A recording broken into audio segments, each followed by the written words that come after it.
네, 안녕하세요. 김소희 노무사입니다. 강의 시작하기 전에 제가 한 가지만 여쭤볼게요. 어차피 온라인 들으시는 분들은 상관없겠지만 혹시 지금 1차만 준비하셔서 1차가 좀 준비가 그래도 어느 정도 되셨다거나 2차랑 병행하시지만 그래도 1차 이렇게 몇 번 해보셨다 하시는 분 계실까요? 1차 그래도 어느 정도 좀 준비되신 걸로. 네, 아마 오늘 저랑 5시간 동안 사회보험법 전체 내용을 한번 다 훑게 될 텐데 사실 이거를 뭐 이렇게 실강으로 들으시거나 온라인으로 들으시거나 목적은 다 똑같으실 것 같아요. 뭔가 이제 시험 앞두고 저희가 사실 한 달, 뭐 2주 요렇게 집중해서 1차 하기 때문에 내가 아직 1차가 좀 준비가 덜 됐다거나 아니면은 공부는 하고 있는데 이게 머릿속에서 잘 정리되지 않고 헷갈리는 내용이 있다거나 이래서 좀 정리하시러 아니면 자료를 좀 받아서 공부할 때 활용하시려고 오셨을 텐데 그래서 저도 여러분들이랑 오늘 5시간 동안 좀 체크해볼 강의 목표는 세 가지로 좀 정리를 해봤어요. 우선은 저희 6개 법령이 있죠. 각 법령별 이 내용은 모르시면 안 된다. 아니면은 시험에서 자주 출제가 되기 때문에 꼭 확인해야 된다. 이런 내용들 같이 체크를 할 거고요. 근데 다만 이제 저희가 공부를 해보셨으면은 고용보험법에서 구직급여, 소정급여 일수 이건 거의 첫 번째죠. 그래서 정말 그렇게 기초적인 부분은 제가 막 설명을 드리진 않을 거예요. 다만 이 부분들이 문제에 나오면 이런 포인트로 출제될 수 있다. 이렇게 해서 기출문제 분석하시면서 좀 같이 예상 문제에 올해 뭐가 나올까 말씀을 좀 드릴 거고 그 다음에 이제 공부를 하다 보면 여러 번 이제 위기가 오시는 부분들이 다 있을 텐데 저도 강의를 준비하면서 좀 이 부분이 굉장히 루즈하고 실제 수험생들이 어렵겠다 하는 부분은 제가 생각했을 때는 산재보험법 급여 파트 길죠. 그거랑 그다음에 이제 징수법 보험료 납부하고 징수하고 그게 좀 섞이면서 이제 그때부터는 머릿속에 내가 이걸 아는지 모르는지 좀 정리가 잘 안 되실 것 같아요. 그래서 그런 부분들 같이 정리하는 시간을 좀 가지려고 합니다. 그래서 출제 예상 문제 좀 말씀을 드리기 전에 제가 자료를 여러 개를 드렸는데 우선 첫 번째로 가장 두꺼운 게 핵심 1일 특강 정리 자료죠. 그래서 사실 제 강의 시간에 5분 사보를 계속 드렸는데 5분 사보로 이미 공부를 하신 분들은 이 자료 아니라 여러분들 해놓으신 5분 사보 자료를 가지고 하시거나 뭐 만약에 5분 사보를 두고 오셨으면은 여기다 해서 옮기시면 될 것 같아요. 그리고 기출 분석도 있잖아요. 이제 기출 분석. 이것도 마찬가지로 수업 때 드렸던 내용입니다. 제가 이제 10개년 기출 가지고 오늘은 제가 이걸 봤을 때 나름대로 이런 부분들은 올해 그래도 굉장히 유력하기 때문에 더 집중해서 보셔야 된다 말씀을 드릴 거고 뭐 위원회 불복 절차에서 드린 거는 헷갈리는 부분들 있잖아요. 그 모든 법령에 공통적으로 있지만 뭐 적용 범위라든지 위원회라든지 아니면은 뒤에 가시면은 심사 청구 이것들 좀 겹쳐서 정리를 해놨고 그 다음에 예술인 노무 제공자는 올해 굉장히 좀 유력하게 보셔야 되기 때문에 예술인 노무 제공자에 대한 내용만 따로 정리해드린 건데 대부분 수업 때 드렸던 겁니다. 그러니까 오늘 여러분들께서 제 수업을 들었는데도 또 들으시는 거면은 기출 뭐 나올지 한번 보는 거, 헷갈리는 거 정리하는 거, 그다음에 중요 부분 한번 리마인드 한다. 이렇게 생각해 주시면 될 것 같아요.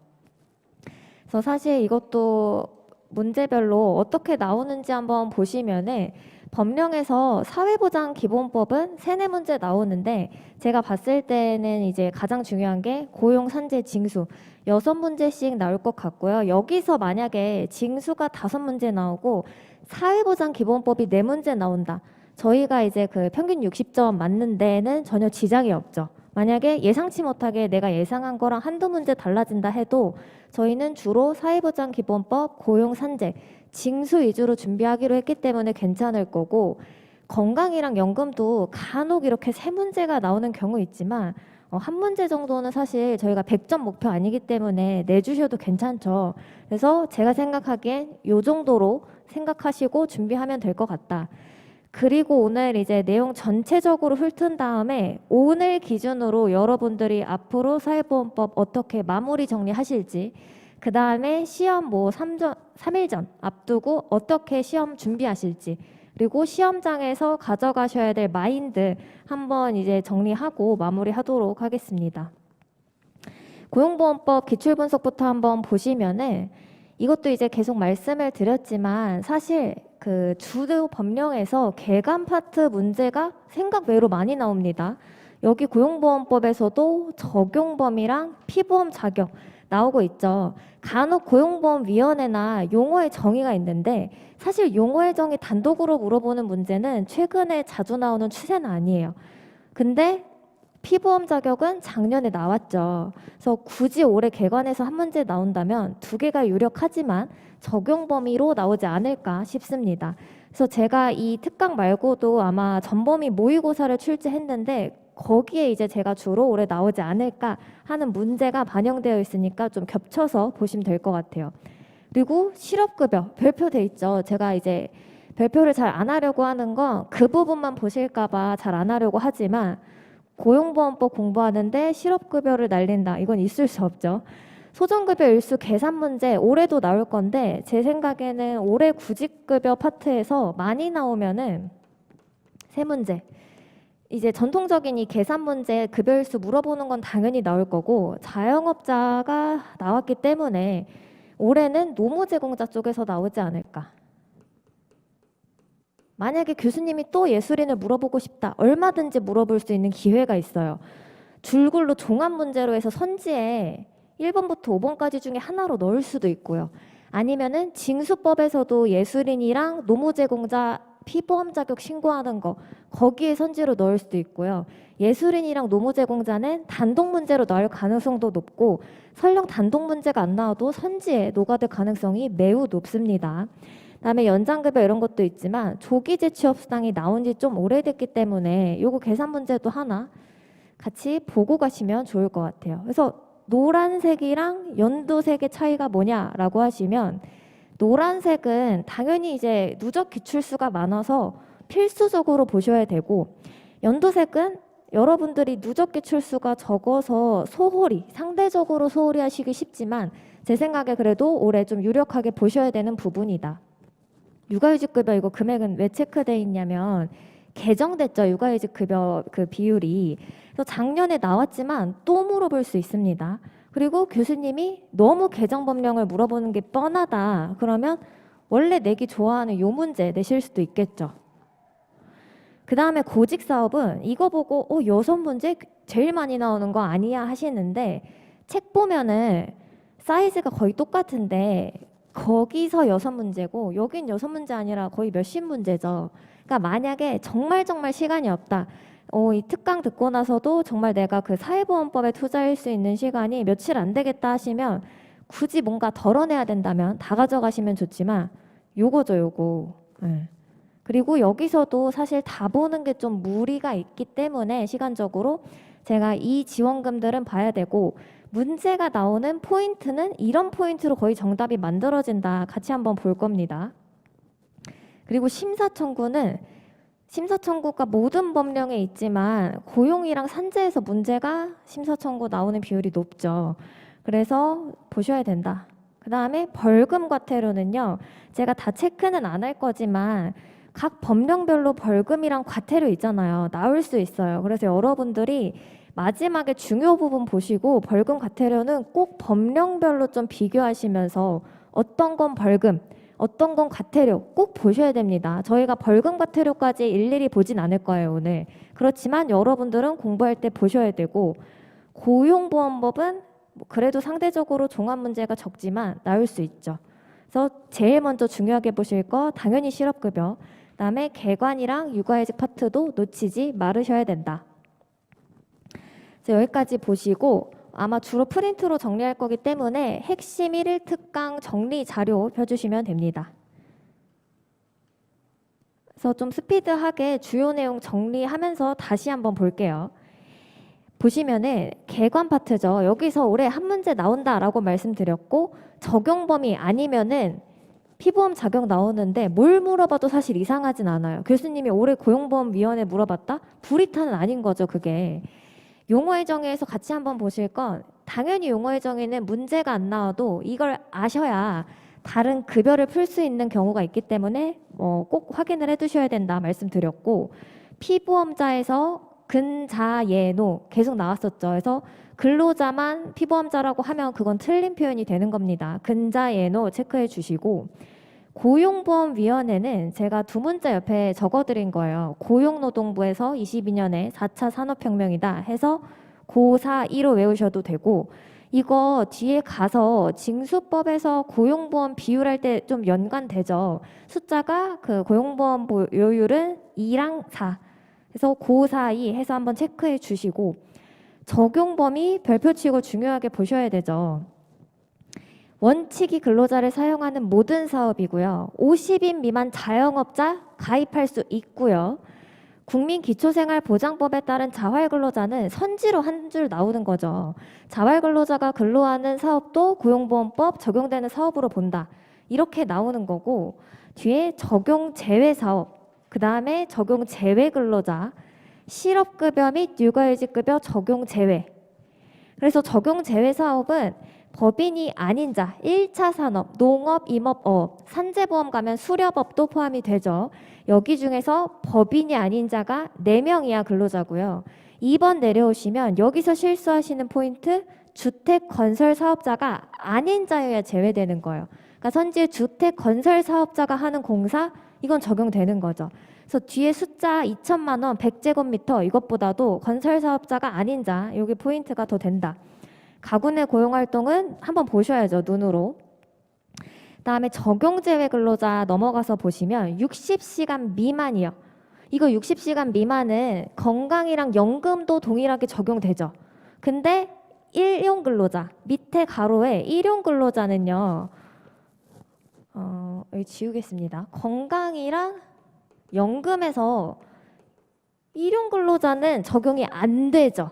근데 여기 보시면 일용 근로자는 적용. 그러니까 일용 근로자는 고용이랑 산재는 적용되는데 건강연금 적용 안 됩니다. 여러분들이 이제 왜 헷갈리냐면 고용보험법만 공부하고 문제 풀면 쉽죠. 근데 법령이 쌓일수록 계속 그 층별로 헷갈리시니까 그거를 분류하시면서 보셔야 돼요. 그래서 60시간 미만이지만 60시간 미만으로 3개월이라면 적용되고, 일용 근로자 건강연금, 그래서 제가 이따 볼 거지만 제외되는 자가 1개월 미만 뭐 현역병, 보수 없어서 소비 60 미만. 이따 두 문자 따드릴 거예요. 거기에 있는데 1개월 미만 건강연금은 제외되는 건데 고용산재 적용이다. 그 다음에 사립학교 교직원, 벌정우체국, 공무원 타 연금 적용받고 있기 때문에 고용보험 제외되고 선지로 기출됩니다. 그리고 오른쪽 넘어가셔서 이거 보실 건 이분들은 고용보험법이 제외되는 분이 아니에요. 이분들은 고용보험법은 적용되지만 실업급여랑 육아휴직급여가 제외되는 분이죠. 65세 이후에 새롭게 고용되거나 자영업 개시. 그러니까 65세 이전부터 일하다가 넘으면 다 적용되는 거죠. 65세 이후에 고용됐을 때 고직 사업은 적용되는 겁니다. 그리고 외국인 근로자 하나 보시면은 외국인 근로자 중에 선지가 F5 체류 자격을 가진 외국인 근로자 이렇게 나온 게 있는데요.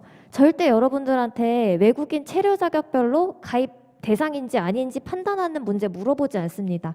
거기서 여러분들 딱 문제 보셨을 때 뭔가 이런 걸 물어본다고 하는 거는요. 명확한 정답이 있을 거예요. 명확한 정답이나 오답이 확실하게 있을 겁니다. 그래서 F5는 적용되는 분이고 외국인은요. 여기 외국인 고용 등에 관한 법률을 적용을 받는 분들은 적용이 되는 거고, 본인이 신청하면은 실업급여랑 육아휴직급여도 받을 수 있어요. 적용을. 그래서 외국인은 실업급여, 육아휴직급여 일부 적용이 제외되지만 되는 분, 안 되는 분이 같이 있는 거예요. 참고하시고 내려와서 피보험자 관리 보시죠. 보시면 취득이랑 상실인데 빈출 체크되어 있죠. 이거 올해 또 물어봐도 이상하지 않습니다. 그래서 취득은 고용된 날, 아니면 적용 제외 대상자가 적용을 받게 된 날, 보험관계가 성립한 날. 제가 이제 두 문자를 모든 걸 따드리지는 않았는데 이 특강 준비하면서는 최대한 다 따보려고 했거든요. 그래서 이거는 고성정날. 보시면은 고용된 날에 고, 성립한 날에 성, 그 다음에 적용을 받게 된 날에 적, 그래서 고성적 날로 보시면 되고, 상실일은 이사 다음 날은 제가 아마 따드렸을 거예요. 이직 사망 다음 날, 이사 다음 날. 그 다음에 적용 제외 대상자가 된 날에서 된 동그라미 치시고요. 소멸한 날에 소 동그라미 치시면 소된 날. 그러니까 소처럼 일해서 힘들었다. 그래서 이사 다음 날 소된 날. 요렇게 해서 좀 정리하시고요. 뒤로 넘기시면 피보험 자격 신고 있죠. 이거는 자격 신고랑 앞에 있는 취득 상실을 한 번에 섞어서 1번부터 5번까지 선지로 만들 수 있어요.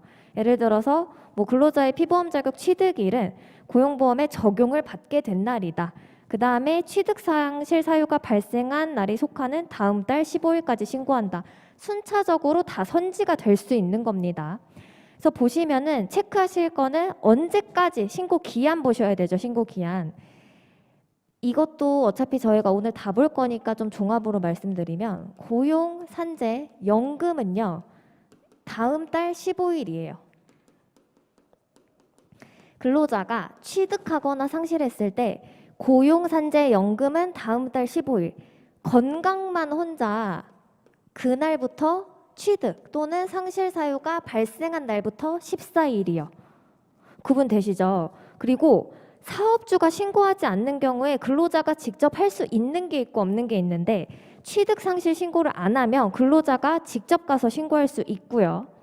원수급인, 하도급 여러 차례 있을 때도 물어보는 포인트죠. 누가 신고할 거야? 보험료 누가 낼 거야? 물어보는데 원수급인이 사업주로 됐을 때 원수급인 소속 외, 그러니까 자기가 직접 사용하지 않는 근로자는 하수급인이 신고하는 게 원칙이고요. 아래 가로친 거 보시면 자영업자는 피보험 자격 취득 상실 신고를 하지 아니한다. 예술인이랑 노무 제공자도 똑같습니다. 일수는 다음 달 15일. 그리고 두 번째 짝대기 가서 보시면요. 단기 예술인과 문화용역 계약을 체결한 사업주는 제공 일수, 금액이 적힌 확인서를 다음 달 15일까지 제출하면 신고한 걸로 본다. 일용 근로자는 취득 상실 신고하는 게 아니라 이 노무 제공 내용 확인서를 다음 달 15일까지 신고하면 취득 상실 신고를 대신한 걸로 보는 겁니다. 여러 차례 다수의 도급이 이루어진 경우엔 발주자, 그 다음에 한 사업이 여러 차례 도급이면 원수급인, 누가 신고하는지도 보셔야 되죠. 그리고 확인 청구도 선지로 나올 수 있죠. 피보험자였던 사람은 언제든지 청구할 수 있고요. 고용노동부 장관은 직권으로 취득 상실 확인을 하고 그 결과에 대해서 대상자랑 사업주한테도 알려줘요. 근데 뒷페이지 한번 넘겨서 보시면요. 이거랑 헷갈리시면 안 될 게 뒤에 가서 이제 그 실업급여 가시면 구직급여 실업신고 하실 거잖아요. 다 따져봤더니 자격이 안 될 때 신청한 사람, 근로자한테만 알려주지 실업급여 못 받게 된 건 사업주한테 안 알려줍니다. 그러니까 피보험 자격, 고용보험에 가입했었는지 여부를 물어보면요. 그거 확인해서 사업주한테도 알려주지만 구직급여를 받을 수 있는지 없는지는 본인한테만 알려주는 거예요. 이미 퇴사했으니까 사업주한테 알려줄 필요 없습니다. 그 다음에 둘 이상의 사업에 고용된 사람의 피보험 자격, 둘 이상 가입할 수 있는지 없는지 자체를 물어볼 수도 있어요. 그럼 보시면 일용이랑 일용이 아닌 자, 그러니까 일용이랑 그냥 통상 근로자면 일용이 아닌 걸로 가입을 하고요. 하나만 가입하네요. 자영업자랑 근로자는 근로자로 가입합니다. 그러니까 근로자로 회사 다니면서 다른 개인 사업해요. 근로자로 취득하는 거죠. 근데 근로자일 때는 보소선 두 문자죠. 보수가 많은 거, 그 다음에 소정 근로시간, 통상 근로시간이라고 해도 됩니다. 둘 다 똑같으면 근로자가 선택한 사업. 그러니까 고용보험은 하나만 가입할 수 있어요. 근로자가 가입하는 거죠. 근데 여기서 비교하실 게 산재. 그러니까 이거는 단건으로 막 자주 물어보는 건 아니지만 어쨌든 산재랑 고용 둘 이상 겹쳤을 때 어떻게 하는지 헷갈리는 부분인 거죠. 고용은 보소선, 산재는 수보매죠. 이거는 고용보험은 근로자가 둘 이상의 같이 고용이 됐을 때고, 산재는 사업주가요. 사업주가 2개 이상 사업을 할 때 그때 수보험의 기준으로 적용한다라는 거죠. 산재는 원래 업종이니까 제가 제조업 하나, 서비스업 하나, 제가 2개를 할 때, 사업주가 2개를 할 때 기준이 근로자 수가 많은데, 그 다음에 보수 총액이 많은데, 매출액이 많은데, 그렇게 해서 적용을 한다라는 거죠. 그래서 그 고용보험은 근로자 기준, 산재는 사업주 기준. 산재도 근로자가 2 이상 사업장에서 일할 수 있는데 그때 어떻게 해요? 산재 각각 가입이죠. 우리 회사에서 일하는 사람이 비회사에도 가서 일해요. 근데 다쳤는데 우리 회사 거 가입한 걸로 비회사 산재 처리할 수는 없겠죠. 각각 가입입니다, 산재는.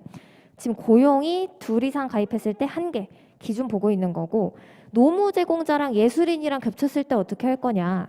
2 이상의 문화예술 용역회야. 그러니까 예술인으로서 2개, 아니면 예술인 하나, 근로자 하나, 아니면 노무 제공자 하나, 근로자 하나는 중복해서 가입할 수 있어요. 그게 양가로 4번에 1번 둘 다 취득하는 내용이고요. 2번 내려와서 보시면 각각 취득하는데 근로자로서 피보험 자격 하나만 취득한다. 그러니까 예술인이랑 노무 제공자랑 근로자는 같이 가입할 수 있는데요. 예술인이면서 근로자로 2 이상? 그럼 근로자는 선택하라는 거예요. 어떻게 해요? 위의 기준에 따라서. 여기다 산재는 수보험에다 옆에 하나 적어 놓으시면 되겠죠. 드디어 이제 중요한 실업급여 봅니다. 실업급여는 여러분들 여기서 같이 적어 놓고 보시면 당연히 기본 요건 보셔야 될 거예요. 그러니까 근로자의 그 구직급여 수급 요건으로 옳지 않은 것은, 옳은 것은, 요렇게 물어보는 거는 그래도 생각외로 별로 좋아하는 문제는 아니에요. 당연히 아셔야 되죠. 근데 이 요건이 흩어져서 선지화 될 수는 있습니다. 그 다음에 당연히 일수 계산하는 거 아셔야 될 거고요. 그리고 연장급여도요. 제가 올해 찍지는 않았지만 보셔야죠. 연장급여. 안 찍었다고 이제 안 보시기에는 언제 내도 이상하지 않은 문제입니다. 그 다음에 예술인이랑 노무제공자 특례 똑같이 보셔야 되고, 그리고 취업 촉진수당.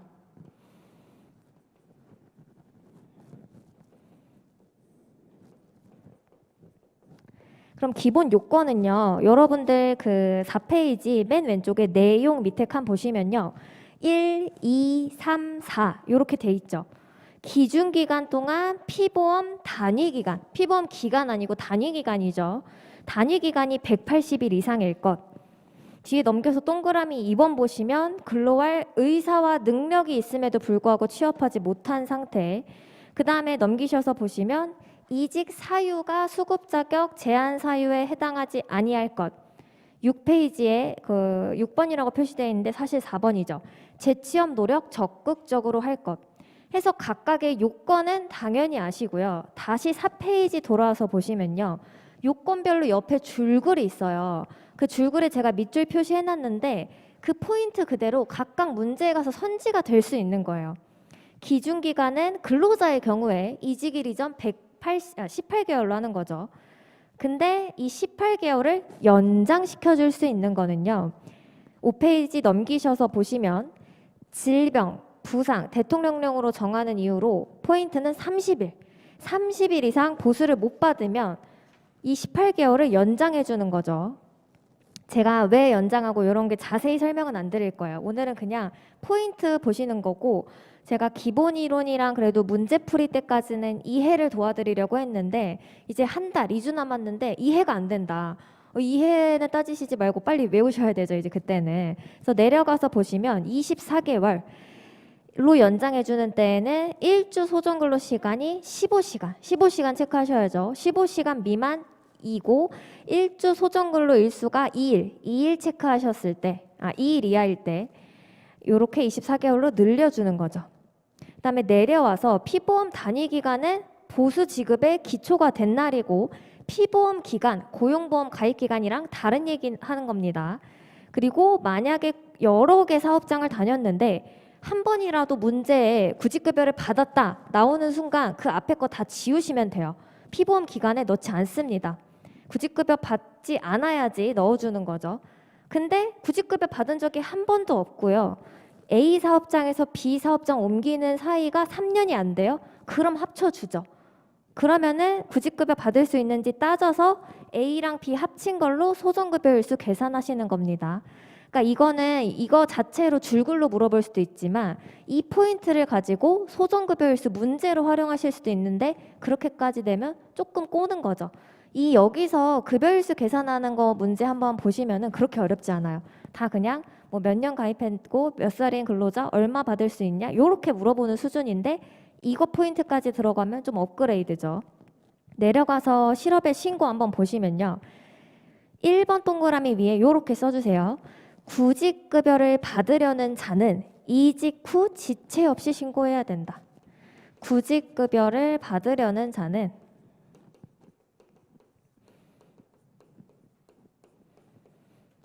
이직 후 지체 없이 신고한다. 그래서 이렇게 선지로 나오는 거죠. 근데 이건 정답 선지로 만드는 건 아니에요. 이건 그냥 정답 옆에 껴있는 거죠. 당연히 맞는 말입니다. 이걸로 어떻게 뭐 이렇게 오답으로 변형하거나 그러긴 힘들죠. 내려가서 보시면은 이전 사업주한테 그 이직 확인서를 요청하면 직업 안정기관장이 제출해야 되고 직업 안정기관의 장은 사업주한테 요청할 수도 있어요. 그러니까 이직 확인서는 근로자가 사업주한테 내달라고 하거나 직업 안정기관의 장이 사업주한테 제출하라고 요구할 수 있는 거죠. 근로자가 받아서 제출할 수도 있습니다.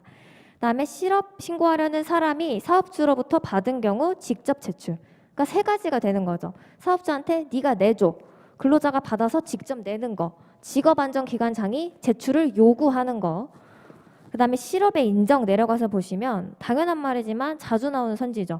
실업한 상태에서 적극적으로 직업을 구하고 있다고 노력하는 거. 그다음에 밑에 내려가서 실업 구직급여는 실업의 인정을 받은 날에 대해서 지급하죠. 그러니까 실업의 인정을 받은 각각의 날을 따져서 뭐 120일, 150일 이렇게 지급하는 겁니다. 실업의 인정을 받기 위해 1에서 4주 범위에서 1에서 4주 체크하시죠. 1에서 4주 범위에서 출석해서 재취업 노력을 알려줘야 되고요. 제가 여기 그 프린트에는 좀 양이 많아서 못 넣었는데 수급 자격 제한 사유는 여러분들 책 가시면 법령 쫙 있으실 거예요. 이직일 이전 1년 동안 이 사유가 2개월 이상 발생하면서 뭐 임금체불 아니면 사업장 옮겼는데 3시간 이상 거기서 보실 포인트는 뭐예요? 숫자죠, 숫자. 3시간인지 4시간인지 1개월인지 2개월인지 휴직이면 30일 이상인지 그런 숫자 포인트 보시고요. 재취업 노력에서는요. 이것도 물어볼 수 있어요. 기출 체크 돼 있죠 옆에. 뭐 이 재취업 노력으로 인정이 되지 않는 것인데 이거 보면 다 뭔가 응모한 경우 아니면 어디 면접 보러 간 건데요. 여러분들 보시기에 기억하시기 힘든 것들 여기 봤을 때 채용 관련 행사에 참여해서 면접에 응해야 됩니다. 두 번째에서 내는 포인트는 그냥 채용 관련 행사에 참여한 경우 이건 인정 안 되는 거죠. 그리고 내려가서 쭉 보시면 밑에서 세 번째에서 직업안정기관장이 소개한 사회봉사활동 봉사활동도 되고 자영업 준비 활동도 되고 계획만 수립하는 것도 되는구나 보고 넘어가시고요. 일용근로자 추가 요건 물어봅니다. 선지로 하나씩 물어봐요. 수급 자격 인정 이전 1개월 동안이에요. 그러니까 만약에 선지에 수급 자격 이전 30일 동안의 근로일수가 10일 미만일 것을 요건으로 한다. 틀린 선지입니다. 30일 아니고요. 1개월이요. 그래서 여러분들 숫자 보실 때는 좀 정확하게 보셔야 되죠. 건설 일용 근로자 14일. 만약에 밑에 내려가서 수급 자격 제한 사유로 이직하면요. 90일 이상의 일용 근로자 90일 체크하시고요. 구직급여 지급액 중요하게 보셔야 되는데 두 개죠 개념이. 기초 일액 그 다음에 구직급여 일액. 근로자가 받던 만큼 받게 해줘야 되니까 실업급여는 평균임금, 근로기준법에 따른 평균임금 기준으로 하는데 이걸로 산정한 게 기초일액이고요. 7페이지 넘기셔서 보시면 가운데 칸에 기초일액의 100분의 60이 구직급여 일액이죠. 그러니까 평균임금으로 계산하시면 안 되고 평균임금이 15만 원, 16만 원 이런 분들은 상한액 11만 원으로 걸어줘서 거기에 100분의 60 곱한 다음에 계산하셔야 되죠. 그리고 평균임금이 없는 사람이 있어요. 회사에서 제대로 신고를 안 하거나 뭐 산정할 게 없다. 그럼 기준보수로 한다. 하나 기억해 놓고 가시고요. 그리고 구직급여 일액의 최저지급액은 100분의 80. 그 다음에 수급기간 보시죠. 수급기간은 실업의 인정을 받아서 실제 구직급여를 받을 수 있는 기간인데 수급일수, 이직일 다음 날부터 계산합니다. 이직일부터 아니고요. 이직일 다음 날부터 계산해서 12개월 이내. 그리고 중요하죠. 7일 대기기간. 예술인이랑 노무제공자는 대기기간이 좀 달라요. 경우에 따라서. 7일 대기기간이고요. 건설일용자는 대기기간이 없다. 예외적인 거니까 기억하시고요. 수급기간의 연기 보시면요. 이거 신고를 12개월 이내에 해야 되는데 만약에 아래에 있는 사유, 본인의 임신, 출산, 아니면 뭐 부상, 병역복, 복무, 구속 이런 것 때문에 12개월 내에 신고를 못했다라고 하면은 12개월을 늘려주죠. 4년 한도로. 그 다음에 뒤에 넘기시면 가장 중요한 거. 당연히 표는 그리실 줄 아셔야 되고 문제 나오면 꼭 표 그리고 푸세요. 간혹 그냥 머릿속으로 하다가 이게 더 시간이 오래 걸리니까 표 빠르게 그리고 하시면 되고요. 이거를 물어보는 거를 문제 풀라고 줄 수도 있고 선지로 근로자의 소정급여 일수는 피보험 기간과 이직일 현재 연령을 기준으로 산정한다. 이렇게 물어볼 수도 있겠죠. 자영업자는 피보험 기간이기 때문에 구분하시면 되죠. 그리고 근로자의 소정급여 일수는 120일부터 270일까지다. 이렇게 물어볼 수도 있고요. 내려가서 연장급여 보시죠. 그러니까 저희가 지금 구직급여만 본 건데 계산 물어볼 수 있고요. 지금 봤던 뭐 계속 줄그로 된 부분 다 선지화 될 수 있는 겁니다. 그래서 이게 그러면 구직급여 문제 요만큼만 나왔네가 아니라 이 골고루 다 선지로 흩어져서 들어갈 수 있는 거예요. 내려가서 연장급여 보시면요. 연장급여는 두 가지로 물어볼 수 있어요. 두 가지로. 각 연장급여별로 그거 얼마나 받을 수 있어? 얼마 동안 얼마나 받을 수 있어? 를 물어볼 수 있고요. 아니면 중복. 이 사람이 훈련 연장급여도 받을 수 있게 됐고 특별 연장급여도 받을 수 있게 됐으면 어떻게 지급할 거야? 이걸 선지로 내는 거죠. 두 번 나온 게 요렇게 물어본 거고요. 정말 또 뭐 극단적으로 낸다면 뭐 이렇게 네모칸에 훈련 연장급여는 얼마만큼 동안 얼마만큼 지급한다. 뭐 더해서 맞는 것은 요렇게 물어볼 수도 있겠죠. 근데 결국 이걸 물어보는 문제입니다. 훈련 연장급여 보시면은 훈련을 받는 기간 중에 실업의 인정을 받은 날, 그러니까 실업의 인정을 못 받으면 못 받는 거죠. 이거는 2년 한도로 지급한다. 개별 연장급여 최대한 60일, 특별 연장급여는 60일 범위. 그리고 지급액 보시면 훈련 연장급여는 구직급여 100분의 100 똑같이 주죠. 구직급여랑. 개별 연장급여랑 특별 연장급여는 100분의 70. 그러니까 금액만 봐도 받다가 뭔가 개별 받던 사람이 훈련도 받게 됐어요. 그럼 훈련부터 줘야죠. 더 돈 많은 거부터 주는 거고요. 여기서 한 가지 이제 헷갈리실 수 있는 게 그럼 구직급여랑 연장급여가 겹치면 뭐부터 지급합니까 했을 때 헷갈릴 수 있는데 이건 개념에서 나오는 당연한 말이에요. 연장급여는 구직급여, 소정급여 일수에 따라 뭐 120일, 150일 받던 사람이 그걸 다 받고도 취업하지 못했을 때 훈련을 받으면 훈련급여를 주는 거고요. 개별, 그 사람이 특별히 생활이 어려워요. 그러면 개별 연장급여. 특별은 우리나라가 지금 취업이 너무 안 되네? 그럼 특별을 주는 거니까 이렇게 겹치면 당연히 구직급여부터 받고 그게 끝나야 연장급여를 주는 겁니다. 8페이지 그 첫 번째 동그라미 1번이 그 내용이에요. 구직급여랑 연장급여 겹치면 연장급여는 그 개념상 구직급여가 다 끝나야 받는 거기 때문에 구직급여 지급하고요. 뒤에 넘기셔서 9페이지 보시면은 훈련이랑 개별 아니면 훈련이랑 특별 돈 더 많이 주는 거 훈련 연장급여를 우선 지급합니다. 그게 선지화되면요. 내려가서 보시면 뭐뭐뭐의 지급이 끝난 후가 아니면 뭐뭐뭐를 지급하지 않는다. 선지에선 이렇게 표현되는 거고요. 그러면 똑같이 주는 것끼리 겹쳤어요. 개별이랑 특별이 겹치면요. 먼저 받던 거 뭐뭐뭐의 지급이 끝난 후가 아니면 뭐뭐뭐를 지급하지 아니하고 뭐뭐뭐의 지급이 끝난 후가 아니면 뭐뭐 지급하지 아니한다. 이렇게 표현되는 것까지 그러니까 당연히 훈련이 우선하네 했는데 선지 보고 그거를 바로 이 말이구나 캐치하실 수 있어야 되죠. 취업 촉진 수당은 뭘 물어볼 수 있냐면요. 이 적어 놓으시면 되고 종류랑 개념. 취업 촉진 수당의 종류로 올바르지 않은 것은 이거는 제가 전체 두 문자 구직급여는 실업급여는 구직급여랑 취업 촉진 수당으로 나뉘는데 구치, 조기, 광, 이주 이렇게 따드렸죠. 그러니까 취업 촉진 수당의 종류는 조기제 취업수당, 광역구직활동비, 이주비, 그다음에 여기 하나 더 있는 게 직업능력 개발 수당. 4개니까 딱 5개에서 선지 내기 좋죠. 나온 적 있습니다. 종류 보시고 그 다음에 직업능력 개발 수당은 직업능력 그 개발 훈련 받으면요. 교통비랑 식대를 줘요. 교통비, 식대. 광역 구직이라 되어 있네요. 구직활동비입니다. 멀리 구직활동하러 가면요. 운임이나 숙박비 주죠. 이주비는요. 이주비는 뭐 줄까요? 생계를 같이 하는 동거 친족의 이주에 드는 비용이요. 그리고 이 취업 촉진 수당의 특징은 사업주가 돈을 줬으면은 그 받은 돈이 실제 돈 눈에 못 미쳐야 되죠. 그래야지 남은 한도에서 주는 거고요. 계속 뭐 뒤에서도 나오겠지만 똑같은 사유로 2번 받을 수 있는 건 아무것도 없습니다. 조기 재취업 수당 계산 보셔야 되죠. 대기 기간이 지난 후 재취업한 날의 전날을 기준으로인데 소정급여 일수를 반 이상 남겨야 되죠.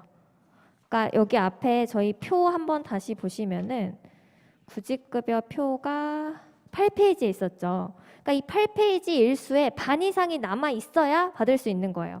근데 여러분들 만약에 조기재 취업수당 계산하라고 나왔다. 당연히 반 이상 나온 걸로 줄 겁니다. 받을 수 없음. 이건 선지 없겠죠. 그러니까 반 이상 남았어야 되고 그 다음 요건이 12개월 이상 계속 고용되거나 사업을 영위할 것. 그러니까 조기재 취업수당 계산하라고 할 수도 있고 요건을 그냥 선지로 물어볼 수도 있죠. 그리고 하나 더. 2년 이내에 받은 사실이 없을 것. 실업급여는 이런 거 없었죠. 그러니까 구직급여는 조기재 취업수당은 있습니다. 계산 보셔야겠죠.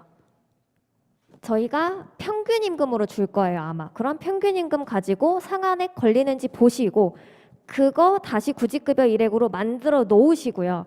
그 다음에 미지급 일수 곱하시고 거기에 2분의 1 곱하면 조기재 취업수당 나옵니다. 그래서 지금 뒤에 가서 계산 문제 하나씩 풀어보실게요. 조기재 취업수당 계산 문제인데 별로 어렵지는 않습니다. 지금이 37분이니까 이거 제가 한 1분 정도 드릴게요. 계산이 간단해서 1분 정도 동안 바로 한번 풀어보시면 될 것 같아요. 특별히 막 제가 엄청난 그런 통찰력 있는 문제를 낸 게 아니라 나올 만한 문제고 아마 여러분들 책에도 있으실 거라서 여기서 푸시고 그냥 책에 있는 걸로 복습하시면 됩니다.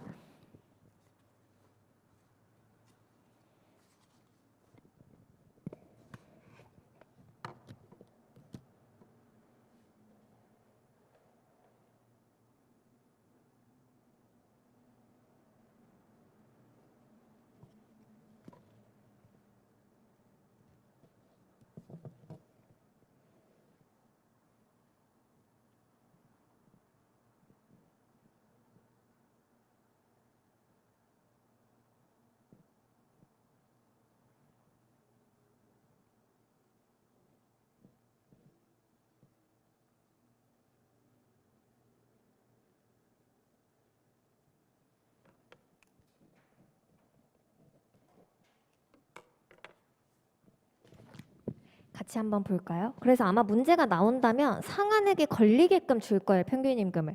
그러면은 저희 기초일액 상한액 11만 원 해주시고 여기에 100분의 60 곱한 게 구직급여 일액이죠. 여기까지 6만 6천 원 산출하시고 그 다음에 미지급 일수 곱하기 2분의 1이죠. 그래서 여기서 헷갈릴 수 있는 첫 번째 포인트가 이거고요.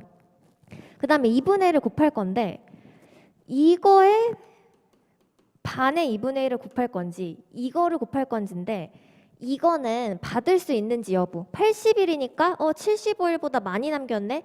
받을 수 있네를 체크하는 거고, 실제 못 받은 일, 남겨둔 거에 2분의 1을 곱하시는 겁니다. 그러니까 66,000원 곱하기 40일 해서 264만 원이죠.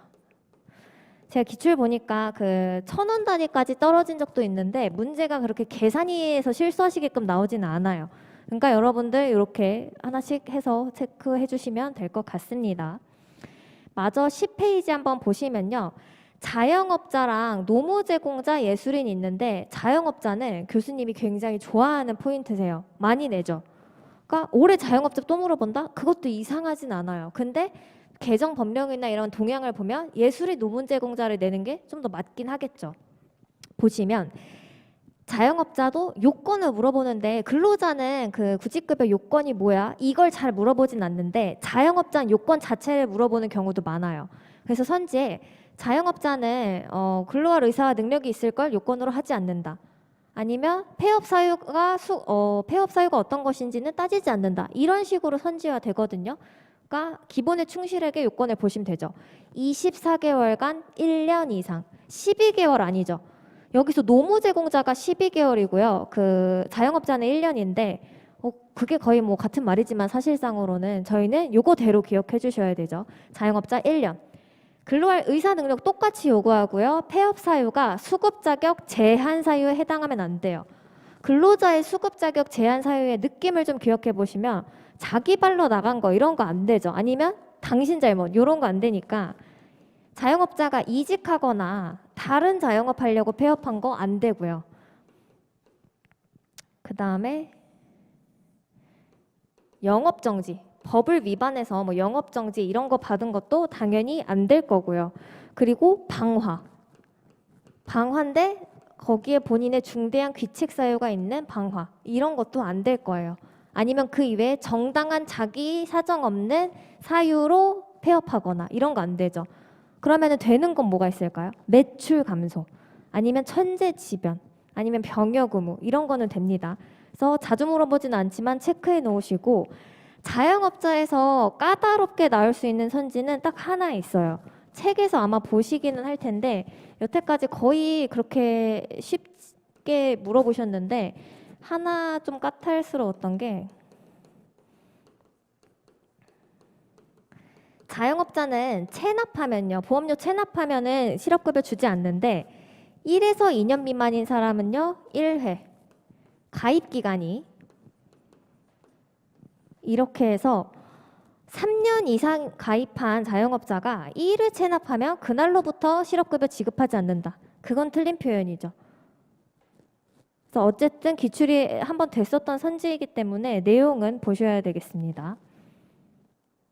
그리고 적으시면서 들으시면 자영업자의 구직급여일에 기초일액의 100분의 60 똑같죠.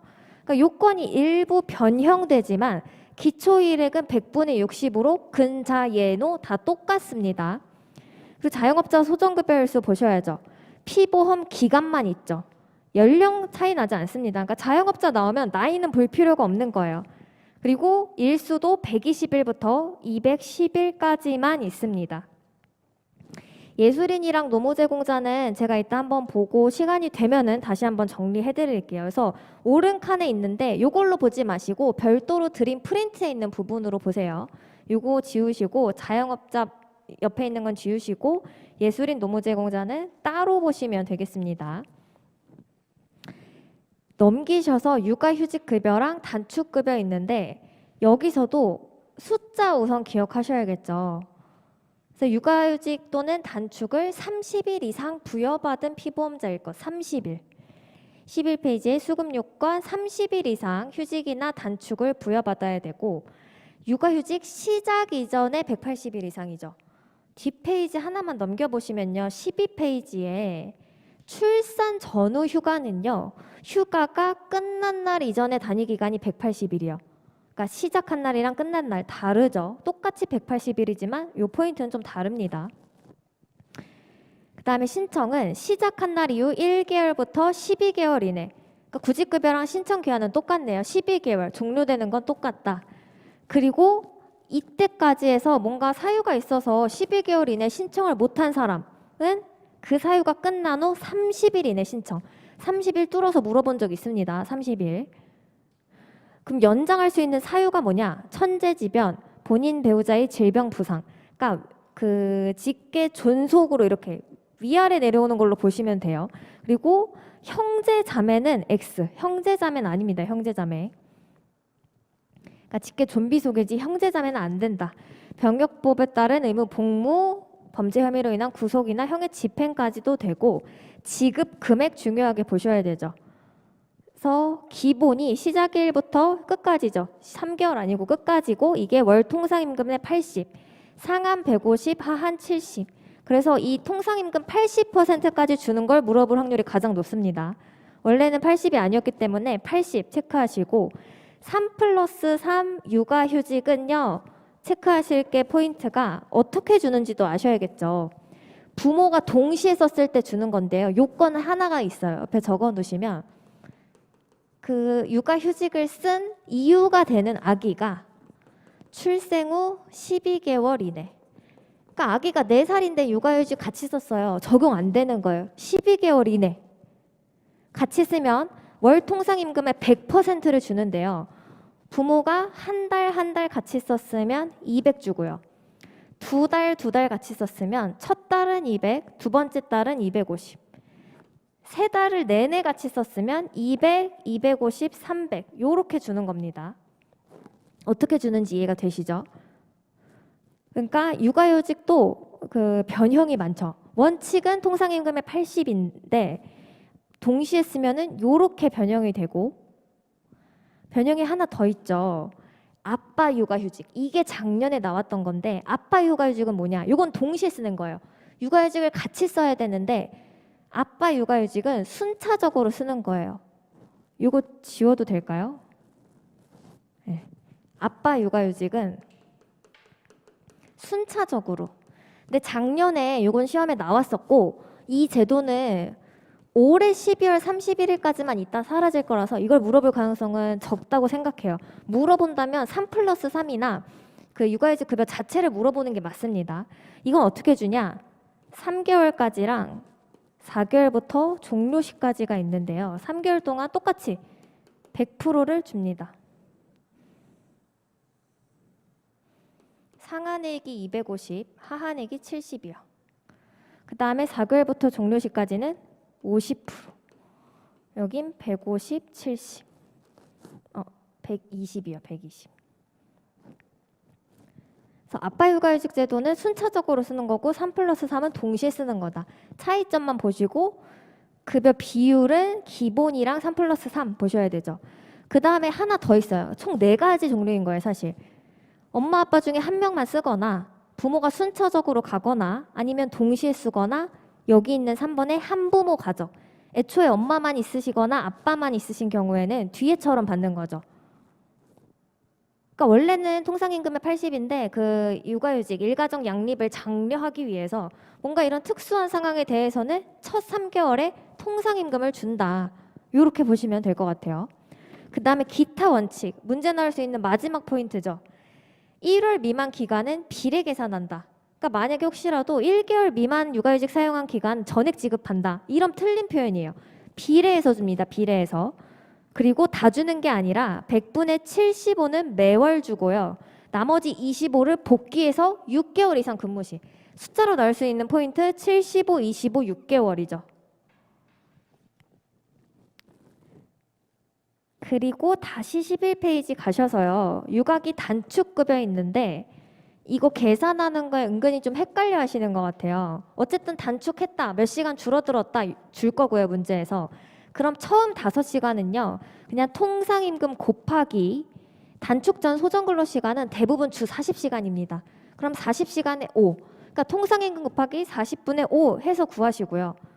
5시간만 단축하진 않을 거예요, 문제에서. 10시간, 15시간, 20시간. 이렇게 하면은 통상임금 80%에서 40분의 그 단축 시간 빼기 5, 남은 시간을 80%로 계산을 해주시면 돼요. 근데 상한액이 다르죠. 200만 원이고 150이에요. 그러니까 상한액 잘 체크해서 조정을 해주셔야 되고요. 요것도 문제 같이 한번 풀어보겠습니다.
같이 한번 보시면은 40시간에서 30시간으로 줄였으니까 단축급여를 받을 수 있는 건 10시간이죠. 그럼 우선은 처음 5시간부터 보셔야 되죠. 통상임금 100%인데 상한액에 딱 걸리네요. 그럼 40분의 5 해서 이거 계산한 게 아마 25만 원. 그 다음에 10시간 중에 5시간 받았잖아요. 그럼 그냥 여기서 5만 빼시면 돼요. 10 빼기 5니까 5. 만약에 20시간 단축했으면 15 될 거고요. 15시간 단축했으면 10 되겠죠. 그리고 문제에서 육아기 단축을 할 수 있는 시간의 한도가 있는데 그걸 물어보진 않을 거예요. 그러니까 단축법에서 단축할 수 있는 한도보다 더 크게 해서 여러분들이 그걸 따지시게끔은 안 하고 알아서 줄 겁니다. 그냥 계산 물어보는 문제이기 때문에. 근데 통상임금인데 여기에 100분의 80 하면은 160이죠. 근데 여기 상한액은 150이기 때문에 요거 계산하면은 제가 계산은 미리 해왔어요. 18만 7,500원. 그래서 43만 7,500원이 정답입니다. 그러니까 요거 때문에 좀 헷갈려 하시는 거죠. 그러니까 단축한 거에서 그냥 5 빼시고 통상임금 80에 상한에 걸어주시면 됩니다. 그래서 계산 문제가 단축까지는 거의 물어볼 확률은 높진 않지만 다 알고는 계셔야 돼요. 간혹 그 사법법 계산 문제가 조금 뭐 공식이고 어쨌든 부담이니까 이걸 어떻게 합니까? 라고 하시는데 사보의 계산 문제는 무조건 가져가셔야 돼요. 왜냐하면 사보는 선지가 헷갈리니까 저희가 계산 문제는 계산만 공식 아시면 그냥 맞추는 거잖아요. 여기서 득점하셔야 됩니다. 그리고 뒤에 넘기셔서 출산 전후 휴가 급여는 제가 밑줄 친 포인트 위주로 체크하시고요. 지급액이 통상임금 상당액이고 600만 원, 800만 원이죠. 그리고 제가 이렇게 만약에 선지에 나오면은 육아휴직 기간에 대해서 출산 전후 휴가 급여를 월에 200씩 준다. 안 되는 거예요. 육아휴직 쓰면서 출산휴가를 쓰거나 출산휴가를 쓰면서 단축을 쓰거나 그러니까 셋 중에 하나만 쓸 수 있습니다. 그러니까 임신한 근로자는 출산휴가 쓰고 육아휴직 가시거나 육아휴직 쓰고 출산휴가 가거나 그렇게 하시는 거예요. 그리고 여기 중에서 이제 기출선지에 나온 거 하나만 더 말씀을 드릴게요. 요거는 하나 적어주시면 될 것 같은데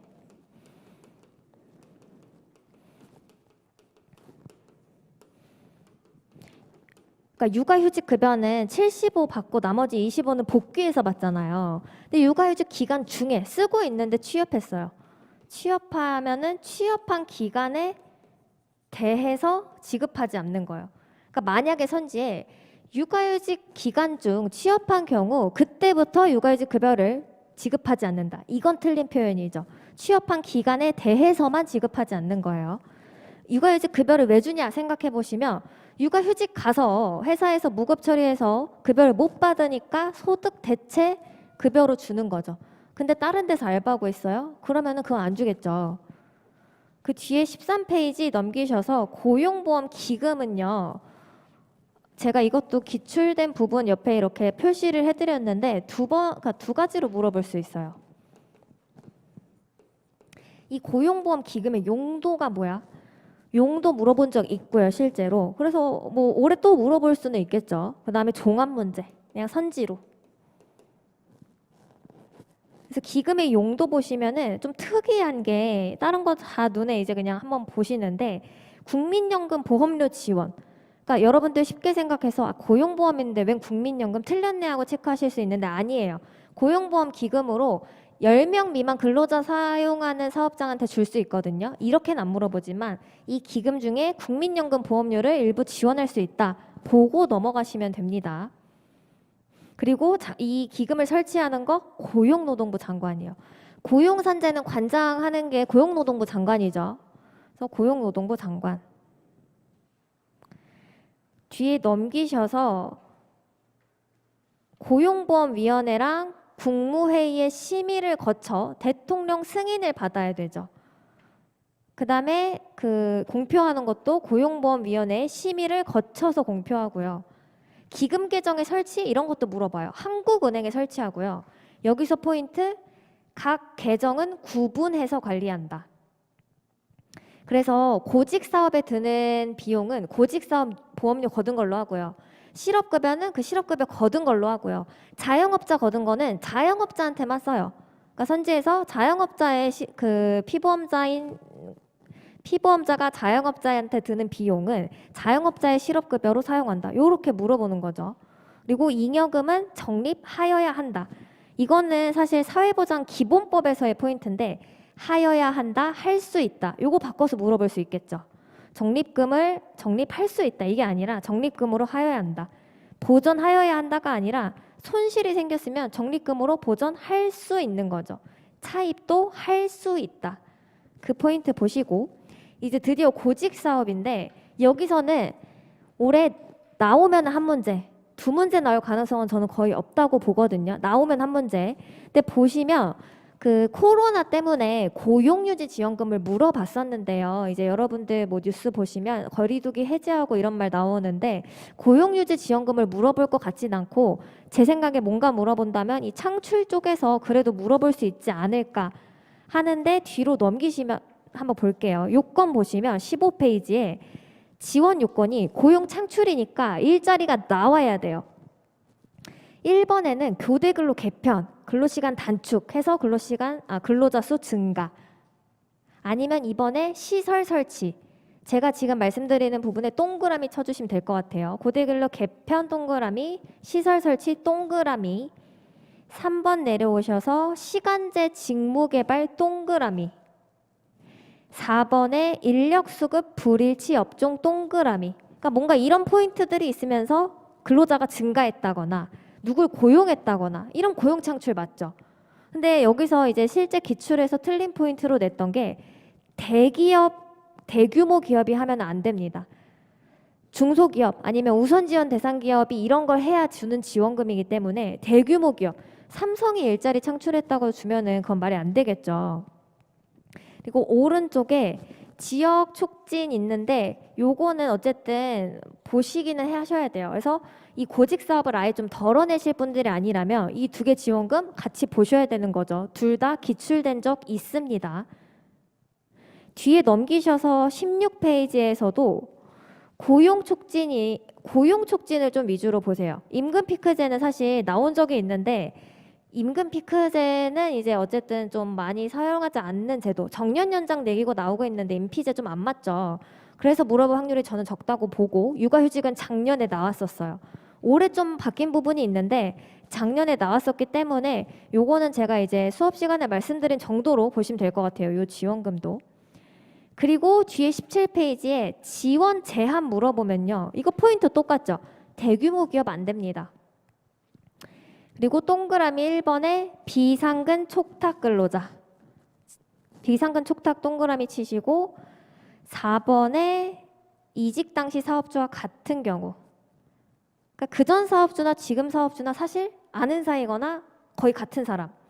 아니면은 3번에 고용조정으로 이직. 그러니까 요 지원 제한까지 좀 보시면 될 것 같아요. 그리고 뒤에 고용유지 지원금은 18년도에 나왔었고요. 20년도에도 물어봤기 때문에 어쨌든 보시기는 하고 여기서 만약에 물어본다라고 하면은 재취업 지원금도 좀 보셔야 될 것 같아요. 이제 정년 연장 얘기 나오고 있으니까. 책에 있는 거 그래도 간편하게 해서 요 정도로 정리를 하시면 되고요. 19페이지의 상호조정이랑 제한은 우선순위가 좀 제일 밀리는 거죠. 고직 사업을 아예 덜어내겠다 하면은 요 부분 좀 배제하시고, 근데 볼 거다 하면은 첫 번째가 고용 창출, 두 번째가 고용 안정, 세 번째가 고용 유지. 요거는 그냥 한번 읽어보셔라. 책 내용이 굉장히 많은데 제가 다 덜 기각을 해서 넣어놓은 거고, 여기서 이제 잘 물어보진 않습니다. 그 다음에 심사 재심사 청구인데요. 저는 여기서도 한 문제 올해 나올 수 있다라고 보고요. 여기서 청구권자 누구인지 자주 물어봐요. 형제자매가 되는지 안 되는지. 근데 안 되는 사람이 누가 있냐면요. 노조위원장. 그러니까 법인의 뭐 근로자나 이런 분들 대리인으로 들어올 수 있는데 노조위원장은 안 되죠. 그리고 청구 대상. 피보험 자격을 물어볼 때에는 이거를 관장하는 기관인 근로복지공단한테 거쳐서 심사관한테 가는 거고, 실업급여는 그 처분을 한 게 고용센터, 직업안정기관의 장이니까 거기를 거쳐서 가는데, 실업급여 처분에 이의가 있는 자가 근로복지공단을 거쳐서 심사관한테 그 심사 청구를 한다. 이런 틀린 표현이죠. 크로스로 엮을 수 있고요. 안날부터 90일. 교수님이 제일 좋아하시죠. 안날부터 90일. 그 다음에 청구서 제출. 뭐 보정을 해야 되는 건데 보정을 경미한 거면 직권으로 보정하고, 보정을 했는데 만약에 제출하지 않으면은 각하하는 결정을 한다. 이런 것들 다 선지로 나옵니다.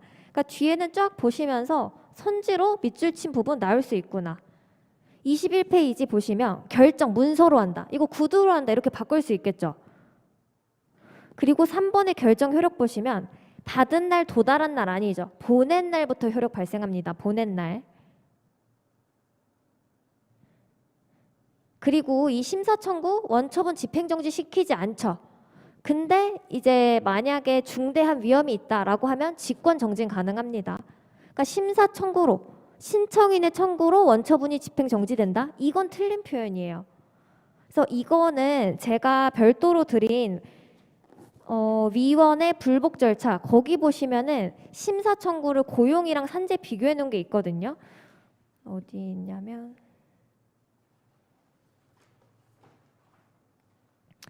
위원회 불복 절차에서 두 번째 장 뒷페이지 보시면 될 것 같아요. 그래서 나올 수 있는 기출 선지 가지고 제가 비교해 놓은 게 있고, 요거 아마 수업 시간에 본 수업 때 다뤘던 거라서 이걸로 한 번 더 보시면 될 것 같아요. 그리고 심사 청구는 기간 이런 건 다르잖아요. 그러니까 뭐 결정 기간 이런 것도 다르고, 근데 뭐 보정하는 거나 절차는 대동소이한 게 있기 때문에 같이 비교해서 보시면 됩니다. 그래서 저희가 고용보험법 여기까지 한번 봤는데,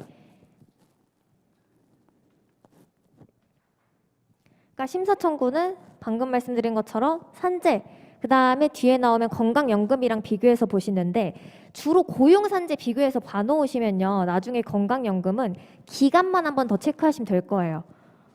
그리고 산재랑 고용에서는 이 심사 청구를 촘촘하게 물어보거든요. 그래서 프린트 보시고도 좀 그러시면 꼭 책을 한번 더 보세요. 벌금 과태료 따로 정리하라고 말씀드렸고, 여기 보시면 수급 자격 제한 사유, 프린트엔 없지만 제가 책으로 보시라고 말씀드린 부분, 숫자 키워드로 보시는 부분 물어본 적 있습니다. 수급권, 양압담 안 되는 거 있죠. 그거일 거고, 신청행한 연장사유에서 육아휴직급여 다 받고, 여기도 저희가 다 체크했죠. 그래서 여기까지 고용보험법 보시고, 아마 저랑 수업하신 분들은 맨날 고용보험법 처음에 하시니까 거기 먼저 보실 텐데, 실제 공부하실 때에도 제가 생각하기에 가장 그래도 스타트를 잘 끊을 수 있는 건 고보법인 것 같아요. 왜냐면 책 순서대로 징수법부터 한다. 그럼 이제 좀 의욕이 꺾이거든요. 그래서 만약에 복습하시면 고용보험법부터 해서 요 정도로 하시고, 지친다, 못하겠다라고 하시면 덜어내시는 건 고직사업을 좀 밀어서 보시는 거예요. 고직사업 볼 에너지로 산재보험법 보는 게 훨씬 더 효율적이잖아요. 그래서 저희도 10분 쉬셨다가 산재보험법 다음 시간부터 보도록 하겠습니다.